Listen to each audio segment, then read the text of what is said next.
And it looks like we're live. So welcome everyone to our second webinar. Really appreciate you coming out and taking time out of your day again and attending with us. So I just want to tell you a little about me, for those of you that don't know who I am and are on the call. I'm Sheean Patel, and I am the Associate Investment Advisor of the Patel Wealth Management Group. Our business was founded by my father, Sheean Patel, in 1981, and has really morphed from that stock brokerage type of business into the full wealth management picture. So today, we actually have Nick Kyprianou, President CEO of Riverrock Mortgage Investment Corporation, on the line, and he's going to tell us a little bit about what that is and how we can incorporate these types of products in our portfolios, because in a world of zero interest rates, we can't really get any interest on our typical bond asset class. So we need to be creative and find other places for that. So what we're going to do is I'm going to get Nick to come on the line here and just tell us a little bit about himself. And then what we'll do is we'll start asking the questions. So Nick, over to you. Oh, thanks, Sheean. Good morning, everyone. Sorry I couldn't do this last week. I didn't have a camera on my desktop in the office, so I apologize for that. I didn't realize I needed one for that, and I wouldn't do it on my phone. So this week I'm on vacation, and I have my laptop, so it's all working fine. So what I thought I would just do is I would start with just a quick bio of myself, and then I would just move right into the questions. I've been in the alternative residential mortgage business for over 34 years. My longest stint was at Home Trust, Home Capital Group. I started there in February 1992, left December 2009. Last few years I was there, I was the president. Prior to that, I was chief operating officer. When I started in the company in February 92, we had 200 million in mortgages and 12 employees. And when I left 18 years later, we had over 16 billion in mortgages and 550 employees. After that, I went and started a new trust company. I got a trust company license in 13 months. Trust company bank license is one of the same in Canada. I got it done in 13 months. I think it was the fastest anybody's ever been able to get a bank license in Canada. What I did is I bought a company took over a company called Equity Transfer, which was a transfer agent business. I got them a bank license, and then I sold the transfer agent business and the corporate business to the to the TMX group, and then use that capital to get the mortgage business going.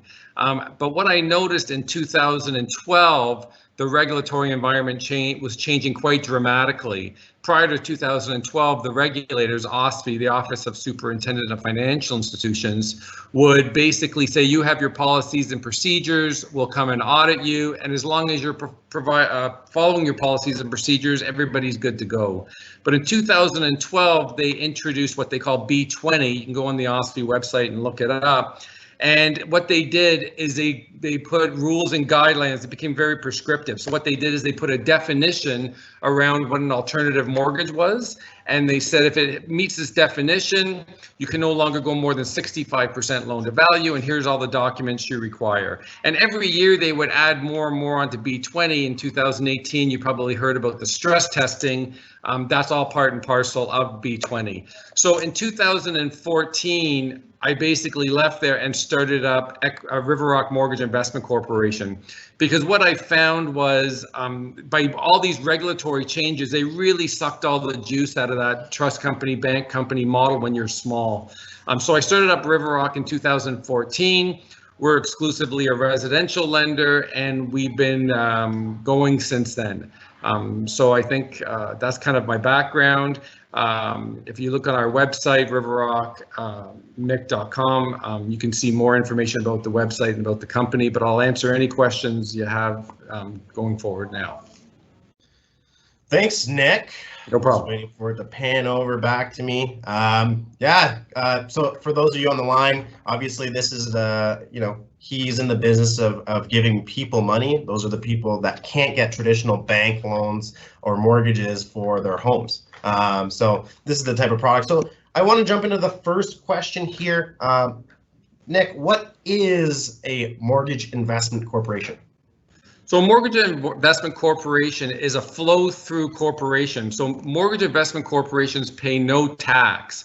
So all the revenue flows through to the investors. And if there's any revenue left in the MIC at the end of the fiscal year, it has to be paid out to the investors. It has to be zero at the end of the year. So from a tax efficient basis, it's very efficient, and that's how we're able to pay our monthly dividend every month to our investors. So just those of you on the call here, he is talking about interest payments that are going to the investors. We will actually talk about how much that is in a few questions, but let's go to the like you kind of just answered the how the MIC works question. Yes. What environment does the Mortgage Investment Corporation operate in? How do investors get access to it? And we'll go from there. Right. So MICs, well, Riverrock is, not all MICs are the same, but Riverrock, we're tax-free. I mean, we're also RSP, tax-free savings account eligible. So we can take a registered product as well. So that way that's tax efficient for the investor also.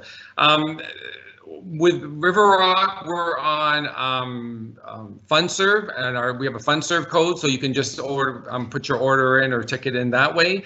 We also have a distribution agreement with 9 Point Partners, so you can contact them with that to go through that. Contact Sheean. All these ways are ways to invest in Riverrock, and they can manage all the paperwork. There are public MICs out there. The public MICs tend to be commercial, industrial, retail type of real estate mix, like a Firm Capital or an Atrium that does a multi-res or commercial or industrial. They generally don't do a lot of residential, and if they do, they generally do big ticket item residential. Cool.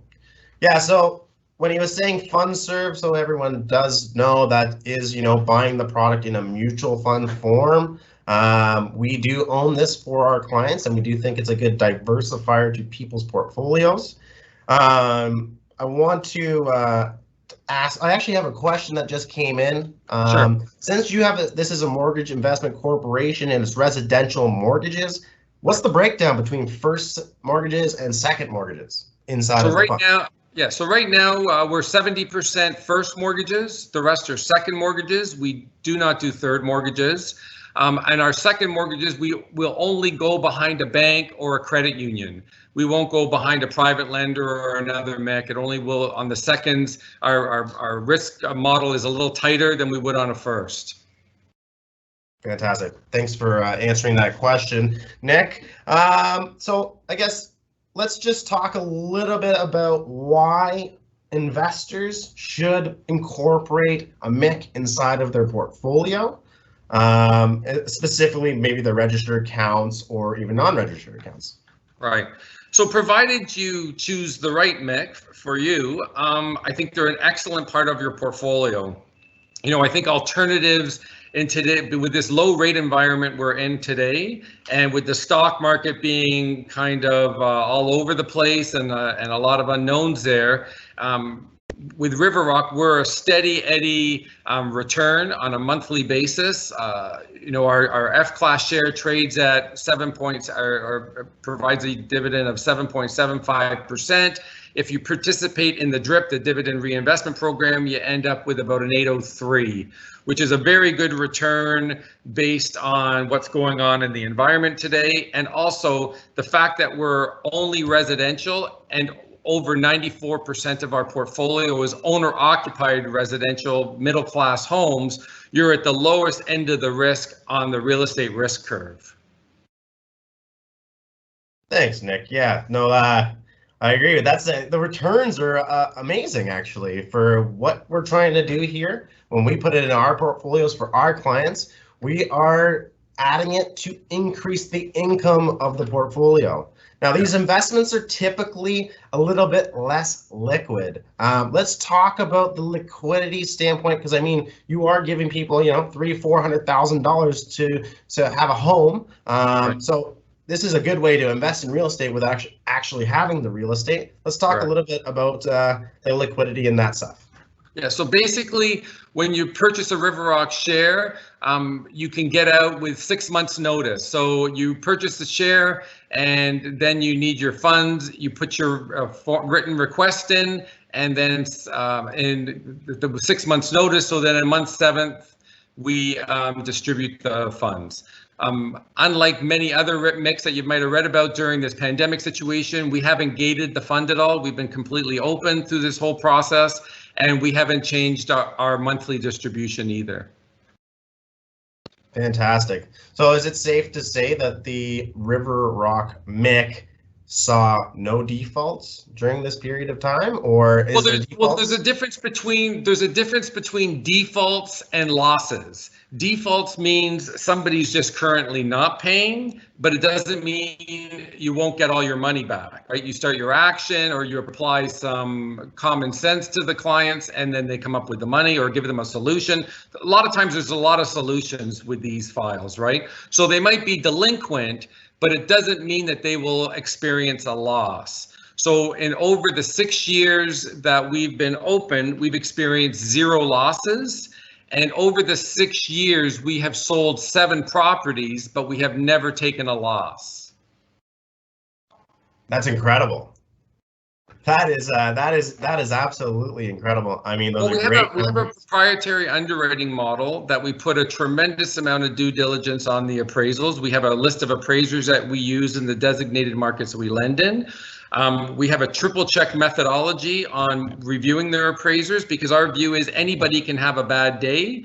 So we triple check their work, and if we have a challenge with their work, we go back to them, we provide them with the evidence that we came up with. If we agree to disagree, we always go with our number, which is always the lower number. The other thing that we do which I think one of the main ingredients why we haven't experienced losses. First of all, like I said, we're very diligent on the real estate, and we know the markets that we lend in extremely well. But the other thing we do at the time of underwriting, before we approve the loan, is we underwrite our exit strategy. So for example, we know what all the friction costs are going to be: legals, real estate commissions, and all the other friction costs that are incurred when you do an action such as this. We reverse engineer the numbers, and if we see a clear path to getting out, we move forward with the mortgage. If we don't, we either reduce the mortgage or we decline the mortgage. And I think that one exercise there has saved us a tremendous amount of grief. Yeah, so you talk about the different markets that you guys are operating in. Maybe touch on, because I know a bunch of MICs out there. They lend in North America, so possibly even the U.S. Mm-hmm. What does Riverrock do when it comes to those? Yeah, so we only lend in Ontario, and we only lend in urban, suburban areas. So we always like what we refer to as a pea in a pod house. You look at a subdivision, for example, in Mississauga or Brampton, 2-story homes, double car garage. They all pretty much look the same, other than the color of the siding of the brick or the landscaping. Other than that, they're virtually very similar. First of all, they're very easy to evaluate. And number two, if something does go wrong, the clients can sell it themselves, or we can sell it very quickly because it's highly marketable. So that's one of the keys. The other key is Ontario. Most people don't realize this, but Ontario is the most lender-friendly province in Canada.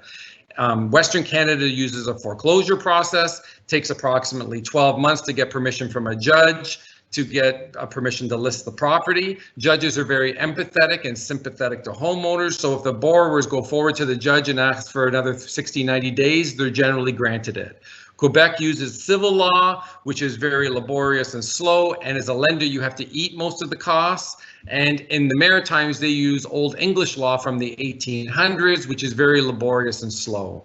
In Ontario, we use a power of sale process. Power of sale process is very efficient, very cost efficient, and moves very quickly. So under that process, day 16 of arrears, you can commence a legal action, and within 90 to 120 days, you have vacant possession of that home. So it's very efficient, very quick. And what that also does is gives you leverage against the borrower, because when they realize the amount of power the lender has, 99% of the time, they solve the problem themselves. Cool.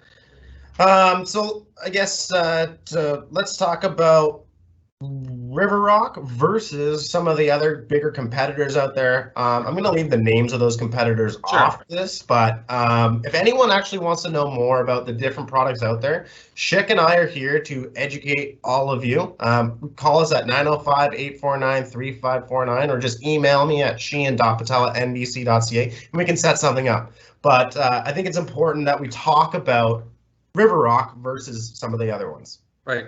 So I always say there's two types of mix in Ontario or Canada, right? You've got the ones that focus on like an atrium that I mentioned earlier that is public, that they focus on, doing mezzanine lending to build to build condominiums, or they'll do industrial land development, or they'll do big retail commercial mortgages. That's their primary focus.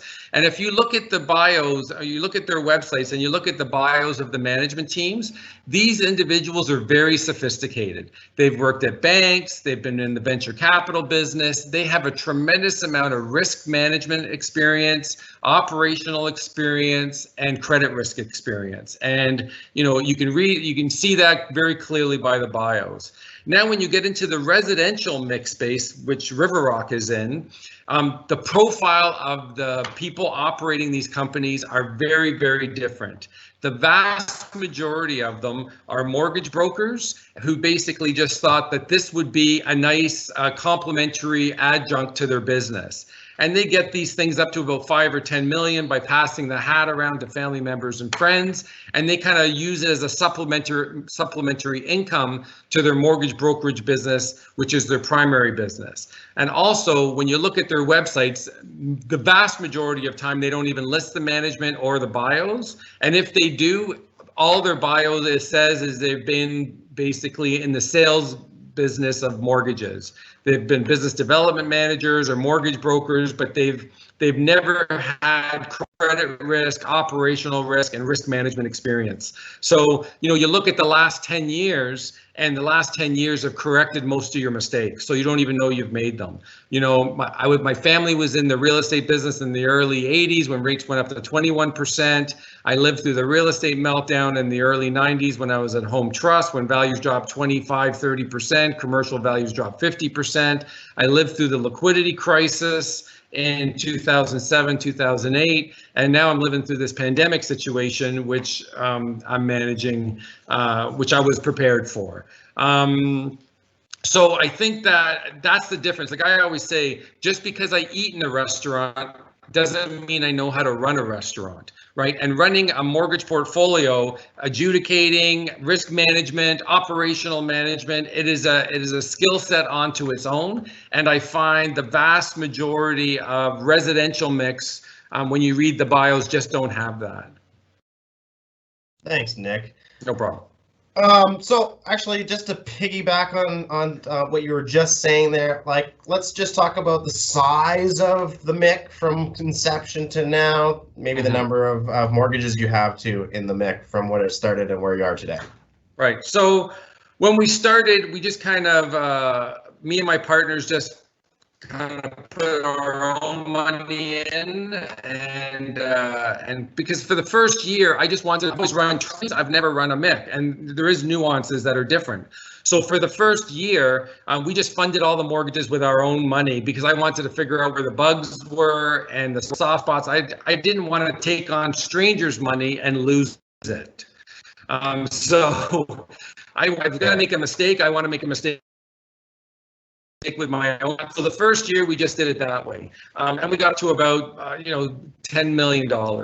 And then once I figured, I felt that I was very comfortable about all the moving parts and how it worked. Then we started ramping it up. So right, the portfolio sits at around 125 million mortgages. Average mortgage is around 200,000.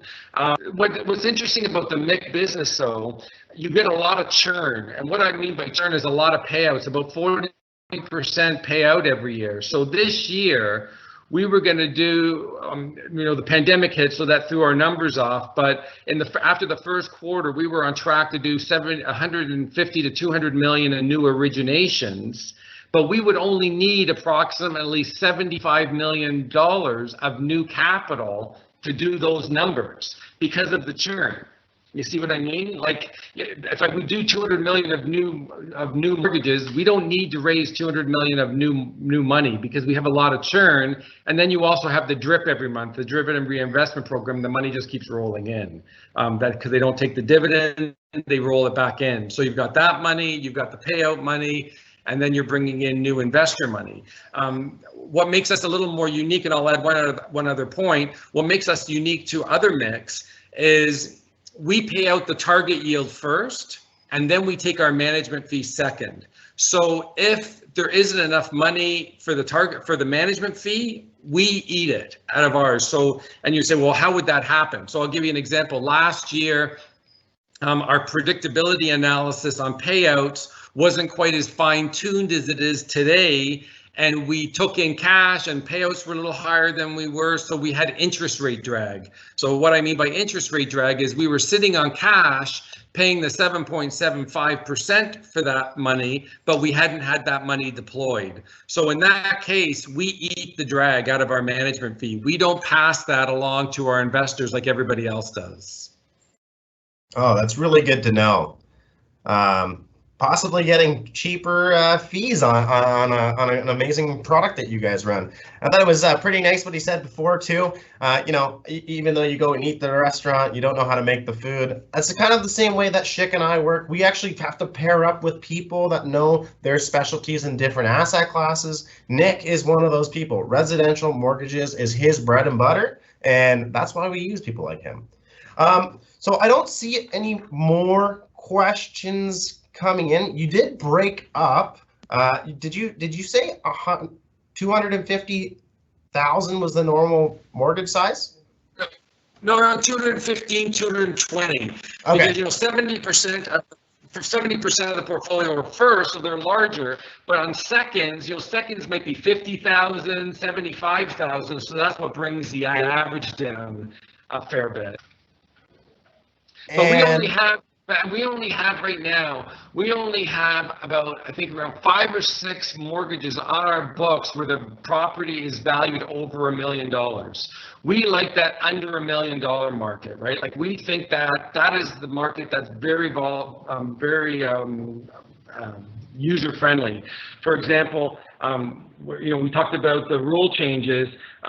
Once you have a house valued at $1 million or greater, you can no longer get mortgage insurance. So you can't buy a house with 5% down. You have to put 20% down. So once you're under $1 million, the market's much larger and you can put less money down. So that's why we like that market. There's a sweet spot. I always say the sweet spot is that kind of $400,000 house to about $950,000. When you have that range, whatever happens, you can fight your way out.